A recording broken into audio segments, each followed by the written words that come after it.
Top Matin, le 7-9. Il est 7h43. Et c'est un générique qui a bercé quelques générations d'enfants. Pendant plus de 20 ans, C'est pas sorcier. Fred et Jamy expliquaient la science aux plus jeunes. Eh bien, nous avons retrouvé ce matin l'un de ces deux animateurs, c'est Frédéric Courant. Et c'est les adultes aujourd'hui qu'il veut former, sensibiliser aux risques climatiques notamment. C'est même la mission que lui a confiée le gouvernement. Le tête-à-tête. Sébastien Krebs. Bonjour Frédéric Courant. Bonjour Sébastien. Merci d'être mon invité ce matin. Expliquez-nous en quoi va consister cette mission que vous a confiée, je le précise, la ministre de la Transition écologique, Barbara Pompili. C'est un grand projet, c'est d'essayer d'apporter un petit peu plus de culture du risque, c'est-à-dire de former un petit peu plus, former entre guillemets, informer un peu plus l'ensemble des citoyens sur tous les risques, qu'ils soient naturels ou technologiques, donc voilà. Et pas seulement les adultes d'ailleurs, les enfants aussi, c'est bien de commencer par les enfants des fois. On n'a pas la conscience du risque en France ? Il semble qu'on ait un petit peu de mal à accepter qu'on habite à côté d'une zone inondable, à côté, pour ceux qui vivent en Outre-mer, d'un volcan, d'une zone sismique, etc. Donc, oui, c'est pas mal de savoir un petit peu ce qu'on a dans notre environnement pour mieux réagir en cas d'accident, quoi. Voilà, tout simplement. Quel est le travail que vous allez rendre au gouvernement ? Alors d'abord, c'est pas un travail que je vais faire tout seul, parce que moi je suis journaliste, peut-être que on m'a demandé de travailler là-dessus et ça m'intéresse beaucoup d'ailleurs pour l'aspect pédagogique. Voilà, mais il y a toute une équipe autour et des gens qui sont beaucoup plus experts que moi des risques naturels. Donc on a 6 mois pour essayer de travailler, de se creuser la tête pour savoir comment faire en sorte que tout le monde s'intéresse un petit peu plus à ce qui se passe, aux risques, notamment tous ceux qu'on connaît, qu'on a vu déjà au mois d'octobre dernier avec la tempête Alex, et de faire en sorte qu'il y ait des vies qui soient un petit peu plus souvent préservées. Pourquoi ? Parce qu'on se fait surprendre. Vous parlez de la tempête Alex, il y a aussi eu l'incendie de Lubrizol. À chaque fois, on n'est pas préparé à de tels événements ? Je pense que les gens sont pas assez informés. Alors il y a des choses assez différentes. Quand vous parlez de Lubrizol, effectivement là il s'agit d'un accident technologique et on habite à côté d'une usine qui peut à un moment donné être en feu. Il y a un incendie et puis on savait pas qu'il pouvait y avoir des émanations. Il y a une sirène qui va d'un seul coup retentir dans la nuit, mais qu'est-ce qu'on fait ? On sort, on rentre, on sait pas trop en fait ce qu'il faut faire. Donc non, je pense qu'il faut tout remettre à plat. Notre travail d'abord, c'est de regarder ce qui se fait. Il se fait en réalité beaucoup de choses. Il y a beaucoup de choses qui existent dans le domaine de l'information, mais c'est un peu disparate. C'est pas facile toujours de trouver l'information, donc on va essayer de faire en sorte d'harmoniser un petit peu tout ça. Mais d'abord, c'est un bilan qu'on va faire, et puis après, on va faire des propositions. Alors, il y a un exemple qui est intéressant, et qui est un exemple que vous citez vous-même, c'est celui du Japon. On sait que les Japonais sont extrêmement préparés dès le plus jeune âge au risque sismique. C'est un modèle du genre ?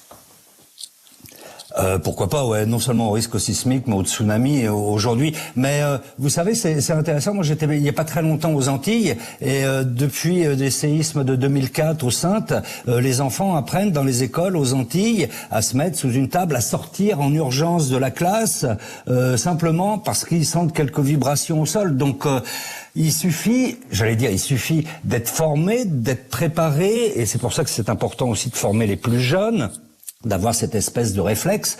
Tout simplement, chez nous en métropole, c'est pas le risque trop sismique ou volcanique, bien évidemment, qui existe, mais quand vous avez une inondation, tout simplement, savoir que il faut pas se lancer sur la route avec une voiture, parce que avec votre voiture, il suffit d'avoir 30 cm d'eau pour que votre voiture soit emportée par les flots, tout simplement. Donc des choses comme ça, des petits réflexes à avoir. On constate, on le voit à chaque événement climatique, on a de mauvais réflexes en France ?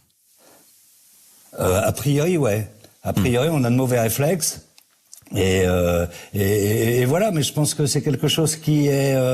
si on est mieux informé sur la façon dont se déroule un événement climatique, si on a accès à l'information quelque part à un endroit un petit peu plus centralisé, si on fait en sorte aussi que l'information soit un petit peu moins verticale, c'est-à-dire descendante, pour nous donner des ordres et faire en sorte que toute la population soit plus intéressé de façon générale et plus impliqué dans ce qui est finalement sa propre survie, à partir de là, on pourrait encore une fois sauver des vies. Et je pense que ça mérite quand même de travailler là-dessus. Ça peut sauver des vies. La bonne information, la bonne préparation. Inévitablement, bien sûr. Oui, bien sûr. On peut tous perdre notre vie tout simplement parce qu'on est mal informé à un moment donné, parce qu'on n'a pas le bon réflexe, parce qu'on ne sait pas ce qu'on peut faire face à une situation. Donc voilà. Et encore une fois, il ne s'agit pas de faire peur aux gens. Il s'agit juste de les informer pour qu'ils soient mieux préparés le jour où il se passe un événement. Comment on déploie toutes ces informations sur le terrain? Vous avez déjà une petite idée? Ce sont des formations à faire? C'est l'école? C'est au-delà? Alors il y a sans doute beaucoup de choses, ça va être tout notre travail. Il y a effectivement, faut communiquer via les médias qu'on connaît, par un peu de pédagogie, via de la vidéo, via les réseaux sociaux, etc. Mais je pense aussi que ça passe beaucoup par le terrain. On a la chance d'avoir en France énormément de pompiers volontaires, qui sont des gens, comme on le sait tous, qui sont très très engagés dans la protection des vies. Je pense qu'ils sont disposés aussi à organiser, pourquoi pas, une journée du risque, plus de rencontres avec les gens, avec les citoyens, pour pouvoir être confrontés, nous, à un moment donné, à ce qui s'appelle le risque. Vous savez, moi j'ai vécu avec C'est pas sorcier il y a quelques années une expérience sur les séismes aux Antilles. Ils avaient un dispositif qui était très intéressant.